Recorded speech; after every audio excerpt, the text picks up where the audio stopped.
बिहार विधानसभा के मानसून सत्र में सोमवार को राजस्व एवं भूमि सुधार विभाग की ओर से दो ऐसे विधेयक पेश किए गए हैं जिनका सीधा असर राज्य के करोड़ों लोगों पर पड़ने वाला है। एक तरफ सरकार ने कृषि भूमि के गैर कृषि उपयोग को लेकर बड़ी राहत देने का फैसला किया है, तो दूसरी तरफ दाखिल खारिज की प्रक्रिया अब महंगी होने जा रही है। आखिर इन दोनों विधेयकों में क्या है, किसे फायदा होगा और किस पर बढ़ेगा खर्च, आइए विस्तार से समझते हैं। आदाब, नमस्कार, आप देख रहे हैं मंथन टुडे, मैं हूं आपके साथ उज़मा। सबसे पहले बात करते हैं उस विधेयक की जिसे जमीन मालिकों और उद्योग जगत की बड़ी राहत मिलने वाली है। सरकार ने बिहार कृषि भूमि परियोजना के लिए विधेयक 2026 विधानसभा में पेश किया है। यदि यह विधेयक विधानसभा और विधान परिषद दोनों से पारित होकर कानून बन जाता है तो वर्ष 2010 का पुराना अधिनियम पूरी तरह से समाप्त हो जाएगा। अब तक यदि कोई किसान या जमीन मालिक अपनी कृषि भूमि पर दुकान, गोदाम, होटल, स्कूल, अस्पताल, फैक्ट्री या किसी अन्य गैर कृषि गतिविधियों की शुरुआत करना चाहता था तो उसे पहले भूमि का संपरिवर्तन कराना पड़ता था। इसके लिए सरकारी शुल्क देना पड़ता था और कई प्रशासनिक प्रक्रियाओं से गुजरना पड़ता था। सरकार का कहना है कि इसी वजह से उद्योग लगान में देरी होती थी और निवेशकों को अनावश्यक परेशानियों का सामना करना पड़ता था। राजस्व एवं भूमि सुधार मंत्री डॉक्टर दिलीप जायसवाल ने सदन में कहा कि राज्य में औद्योगिकरण को गति देना और ईज ऑफ डूइंग बिजनेस को बेहतर बनाने के लिए यह फैसला लिया गया है। सरकार का दावा है कि अब कृषि भूमि के गैर कृषि उपयोग के लिए अलग से संपरिवर्तन शुल्क नहीं देना पड़ेगा। इससे उद्योग स्थापित करने की प्रक्रिया आसान होगी, निवेश बढ़ेगा और रोजगार के नए अवसर पैदा होंगे।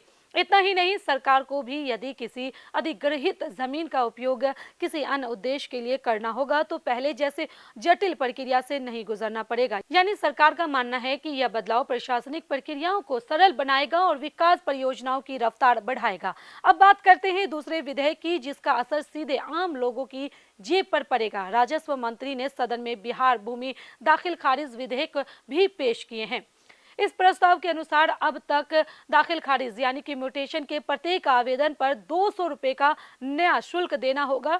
सिर्फ नया आवेदन ही नहीं बल्कि दाखिल खारिज से जुड़ी अपील और रिवीजन याचिकाओं पर भी यही शुल्क लागू रहेगा। अब तक दाखिल खारिज के मामलों में कोर्ट फीस के रूप में स्टंप शुल्क लगाए जाते थे, लेकिन अब यह 200 रुपए का शुल्क एक अतिरिक्त व्यवस्था होगी। सरकार के अनुसार इस शुल्क से मिलने वाली पूरी राशि सीधे राजस्व एवं भूमि सुधार विभाग के खाते में जमा होगी। विधेयक में सरकार को यह अधिकार भी दिया गया है कि भविष्य में आवश्यकता के अनुसार सामान्य या विशेष आदेश जारी कर इस शुल्क को बढ़ाया या घटाया जा सके। यानी कि फिलहाल शुल्क 200 रुपए प्रस्तावित है, लेकिन आगे चलकर सरकार इसमें बदलाव भी कर सकती है। इन दोनों विधेयकों को अभी विधानसभा में पेश किया गया है। इसके बाद इन्हें विधानसभा और विधान परिषद दोनों सदनों से पारित होना होगा। राज्यपाल की मंजूरी मिलने के बाद ही यह कानून के रूप में पूरे बिहार में लागू होंगे। यदि पहला विधेयक का कानून बनता है तो कृषि भूमि के गैर कृषि उपयोग के लिए वर्षों से चली आ रही संपरिवर्तन शुल्क व्यवस्था समाप्त हो जाएगी। वहीं दूसरा कानून लागू होने पर दाखिल खारिज कराने वाले प्रत्येक व्यक्ति को 200 रुपए अतिरिक्त शुल्क देने होंगे।